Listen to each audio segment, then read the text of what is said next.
noon, kapag pumupunta kami ng lamay. Alam nyo naman pag lamay, di ba?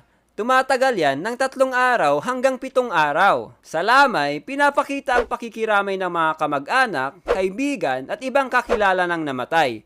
Nagiging malaking pagtitipon ito hanggang hating gabi or minsan nga hanggang madaling araw. Sa lamay, may kantahan, pagmimisa at higit sa lahat, ang isang rason kung bakit ang daming nagpupuyat ang pasugalan.